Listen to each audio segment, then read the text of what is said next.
class, how are you today? Miss Tulo? How about Miss Rosas? Okay, I'm relieved to hear that we're all doing fine. Despite the pandemic, I'm sure you all want to learn more, even if we are doing it virtually for now. Okay class, are you excited? So now let's move on to our topic. Philippine literature during the contemporary period. The contemporary period is the flowering of Philippine literature in the various languages continue, especially with the appearance of new publications. After the martial law years and the resurgence of committed literature in the 1960s and the 1970s. Contemporary literature is defined as literature written after World War II through the current day. There are 5 important periods during this time. First is the rebirth of freedom from 1946 to 1970. Second, period of activism from 1970 to 1972. Third is the period of the new society from 1972 to 1980. And the fourth one is the period of the Third Republic from 1981 to 1985. And the last period is the period from 1986 to 1999. First, let's start in the rebirth of freedom. The Americans returned in 1945. Filipinos rejoiced and guerrillas who fled to the mountain joined the liberating American army. On July 4, 1946, the Philippines regained its freedom and the Filipino flag waved joyously alone. The chains were broken. How about the state of literature during this period? The early post-liberation period was marked by a kind of struggle mind and spirit posed by the sudden emancipation from the enemy and the wild desire to see print. Here are some examples of written literature during that time.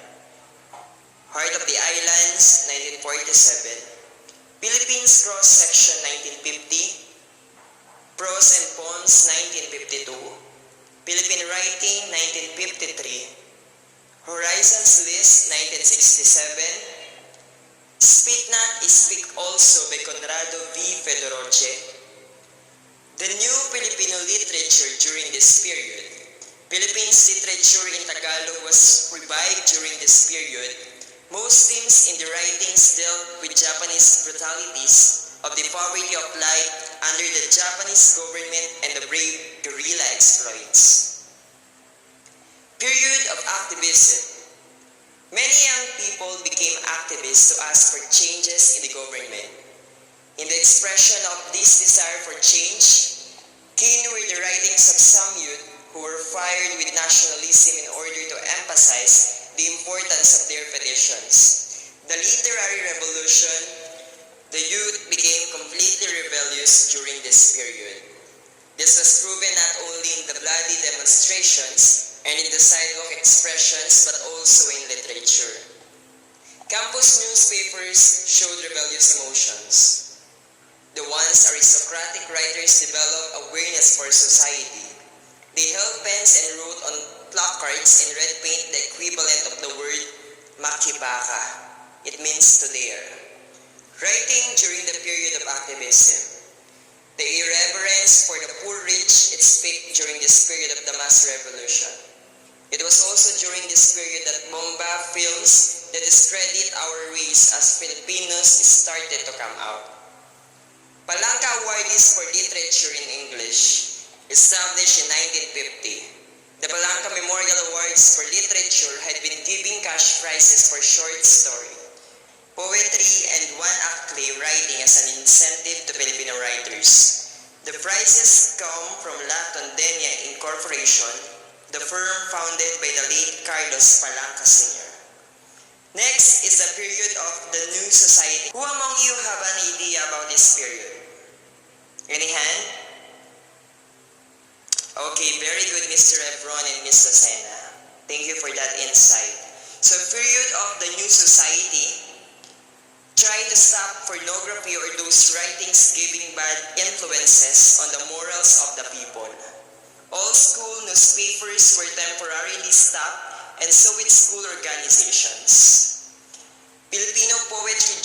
period of the new society. Themes of most poems dealt with patience, regard for native culture, customs, and the beauties of nature and surroundings.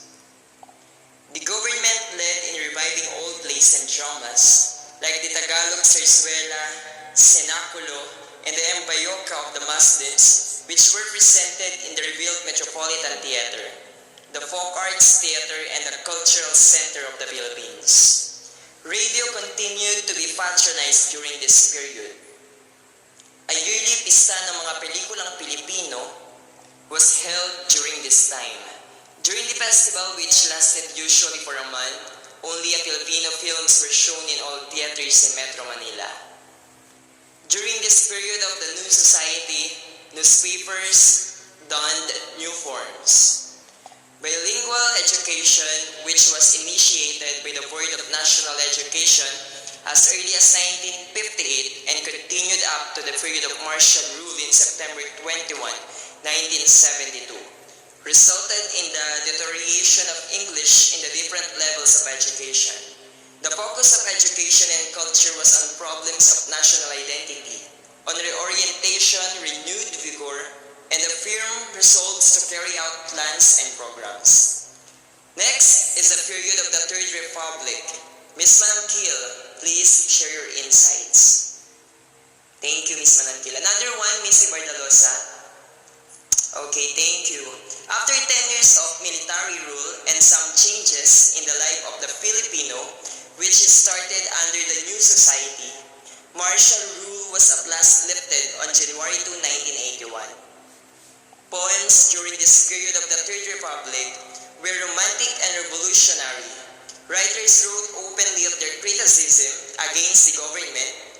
The supplications of the people were couched in fiery, colorful, violent, profane, and insulting language. Many Filipino songs dealt with things that were really true to life, like those of grief, poverty, aspirations for freedom, love of God, of country, and fellow men. The yearly festival of Filipino films continued to be held during this period. The people's love for sex films also was unabated. So class, are you still listening? Okay, last periods 1986 to 1999. History took another twist. Once more, the Filipino people regained their independence, which they lost 20 years ago. In the span of 4 days from February 21 to 25, in 1986, the so-called people power, Lakas ng Bayan, prevailed. Together, the people barricaded the streets petitioning the government for changes and reforms. Newspapers which were once branded crony newspapers became instant opposition papers overnight. This was true of Bulletin Today, which became the opposition paper. And last is the Philippine Revolution of 1986 and the fire of its spirit that will carry the Filipinos through another epoch in Philippine history is still being documented, just as they have been in the countless millions who participated in body and spirit in its realization.